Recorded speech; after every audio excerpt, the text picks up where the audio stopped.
Hello दोस्तों, प्यारे बच्चों, मेरा इस चैनल में आपका स्वागत है। पिछला वीडियो में आप देखे थे क्वाड्रेटिक इक्वेशन को मैं मध्य पदों को तोड़कर हल करने में समझ बनाया था।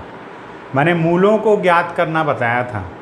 देखिए, आज मैं आपको सूत्र विधि से हल करना बताऊंगा। तो सबसे पहले हम आइए जानते हैं कि वो सूत्र निकलता कैसे है। तो आइए उस पर समझ बनाता हूँ। देखिए, आपको मालूम है ax वर्ग धन bx धन c बराबर 0। ये जो है वर्ग समीकरण का मानक रूप है, जहाँ पे a b c जो है वास्तविक संख्या है। और कभी भी याद रखेंगे a is equal to not zero हमेशा होना चाहिए। यहाँ पे जीरो हो जाएगा तो फिर वर्ग समीकरण नहीं कहलाएगा। तो देखिए सूत्र कैसे निकलता है, चलिए आज इस पर समझ बनाते हैं। देखिए, इस मानक रूप के दोनों पक्षों में a का भाग दे देते हैं हम। तो क्या होगा, देखिए ax घात 2 बटे a धन bx बटे a धन c बटे a बराबर 0, या 0 बटे a माने 0। क्लियर है। a का भाग देखिए यहाँ कट जाएगा, a कट गया, क्या बचा देखिए x वर्ग धन bx बटे a धन c बटे a, या इसको अपन पक्षांतर कर देते हैं, चलिए बराबर। तो ये क्या हो जाएगा, 0 ऋण c बटे a या ऋण c बटे a। ये देखिए, ठीक है। अब क्या करें हम, जो है दोनों पक्षों में नहीं, पहले मैं यहाँ पे यदि ऐसा कर दूँ, देखिए x वर्ग धन अंश और हर में 2 का गुणा करूं तो कोई गलत नहीं है। देखिए 2 बटे 2a, 2bx बटे 2a बराबर ऋण c बटे a। मैं क्यों कर रहा हूं इसको आपको समझ बनेगा। देखिए अब क्या करें हम समीकरण के दोनों पक्षों में b बटे 2a का वर्ग का गुणा का जोड़ दें, को जोड़ें। तो देखिए क्या आएगा, देखिए x वर्ग धन 2bx बटे 2a धन b बटे 2a पूरे का वर्ग बराबर ऋण c बटे a धन b बटे 2a। आपको मालूम है कि हम समीकरण के दोनों पक्षों में कोई भी संक्रिया कर सकते हैं समान संख्याओं का, ये याद रखेंगे। तो इस तरह अब क्यों किया हूँ आप यहाँ पे समझेंगे। देखिए इसको मैं जो है इस रूप में लाने का प्रयास किया हूँ, a का घात 2 धन 2ab धन b का घात 2 बराबर a धन b पूरे का वर्ग सर्व समीकरण के रूप में। आप यहाँ पे तुलना करके देखिए गौर से। तो देखिए a के जगह में क्या है x, a के जगह में x देखिए यहाँ पे, और b की जगह में क्या है b बटे 2a। तो b बटे 2a यहाँ पे देखिए ये वाला, तो ये इस सर्व समीकरण का पालन करता है। तो इस रूप में इसको लिखने के लिए हम क्या करेंगे, x धन क्या आएगा b बटे 2a पूरे का वर्ग के रूप में लिखेंगे। ये इसको उल्टा लिख दीजिए, b बटे 2a ऋण c बटे a। क्लियर है। अच्छा यहाँ पे गलती हो गया, देखिए ये पूरे का वर्ग है, तो ये क्या हो जाएगा b का वर्ग बटे 4ab बटे क्या आएगा, ये 4a का वर्ग। क्लियर है। इसको हल कर दें हम। इसको कैसे हल करेंगे, देखिए भिन्नों के घटाना। तो इन दोनों का जो लघुत्तम समापवर्ती आएगा वो क्या आएगा, यहाँ पे हल करके बता रहा हूँ। देखिए 4a का वर्ग, तो इससे इसको भाग देंगे तो 1 आएगा, तो 1 का गुणा करेंगे तो यहाँ क्या आएगा b वर्ग ऋण a से भाग दें। देखिए 4a वर्ग को a से भाग देंगे तो a और 1 कटेगा तो बचेगा क्या 4a। तो 4a को c से गुणा करेंगे तो क्या आएगा 4ac, 4ac, ये याद रखेंगे। तो इस रूप में ये आ जाएगा। चलिए लिख देते हैं इसको, x धन b बटे 2a पूरे घात 2 बराबर b वर्ग ऋण 4ac बटे 4a का वर्ग। क्लियर है। चलिए आगे देखते हैं। ऊपर लिख देता हूँ मैं, क्या आएगा देखिए, यहाँ लिख देता हूँ या।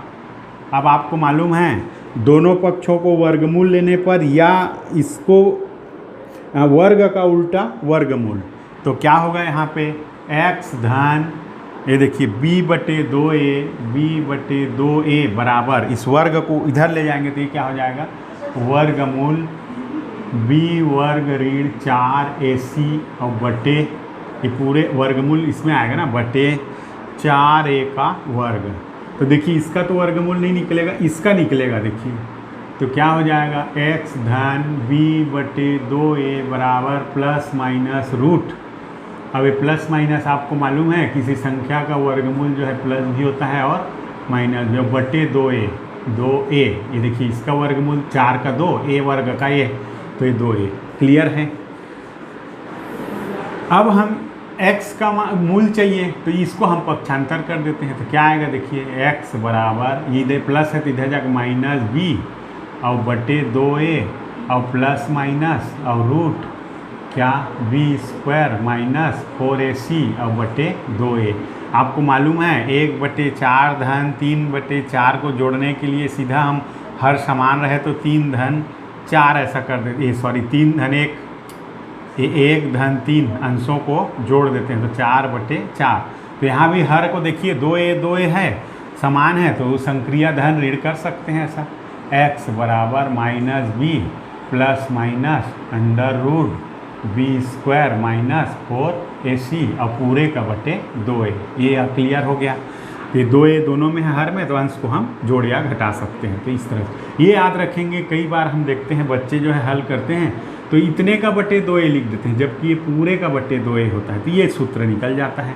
तो यहाँ पे 2 मूल प्राप्त होगा। देखिए एक बार जब प्लस लेंगे तो एक बार माइनस लेंगे तो 2 मूल हमको आसानी से प्राप्त हो जाएगा। आइए उदाहरण लेते हैं। देखिए 6x² plus x minus 2 is equal to 0। चलिए यहाँ पे तुलना करें ax² plus bx plus c is equal to 0। तो यहाँ पे देखते हैं हम a is equal to 6, b is equal to 1, c is equal to -2।